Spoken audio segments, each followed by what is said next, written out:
એક પરવાનગી આપે પિન્ટુભાઈ ભેંસદડિયા, ઉમિયાનગર લાલવાડી વિસ્તાર, જામનગર।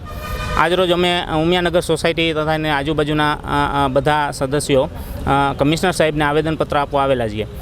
અમારી સોસાયટી તથા આજુબાજુના વિસ્તારોમાં માલિકી તથા રેઢિયા ઢોર તથા ઘોડાઓ કે અન્ય પશુઓનો ખૂબ બધો ત્રાસ હોય અને થોડા દિવસ પહેલાં અમારા સોસાયટીના એક વડીલ વયોવૃદ્ધ 78 વર્ષના બાપભાઈ કાલાવડિયાને ઘોડાએ પાડી દીધેલ અને તેને ખૂબ સારા ઇન્જર્ડ કરેલ છે। હાલ તે બેડ રેસ્ટ છે। છેલ્લા 1 વર્ષથી અમે કોર્પોરેશન મહાનગરપાલિકાને વારંવાર રજૂઆત કરીએ છીએ, વારંવાર લેખિત અરજી આપેલી છે કે આ રેઢિયાર પશુઓનો કંઈક નિકાલ કરો।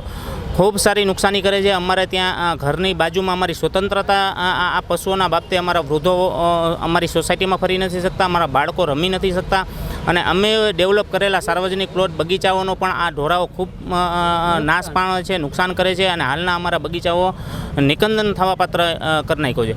અમે સરકારને વારંવાર રજૂઆત કરીએ છીએ કે આ રેઢિયાર પશુઓ તથા માલિકીની પશુઓનો યોગ્ય નિકાલ કરો। માણસો પોતાની રીતે સ્વતંત્ર જીવી શકે, પોતાની રીતે ફરી શકે। આજે એવી સ્થિતિ થઈ ગઈ છે કે માણસો પોતાના ઘરમાં બેસી બંધન થઈ જવું પડે એવું છે।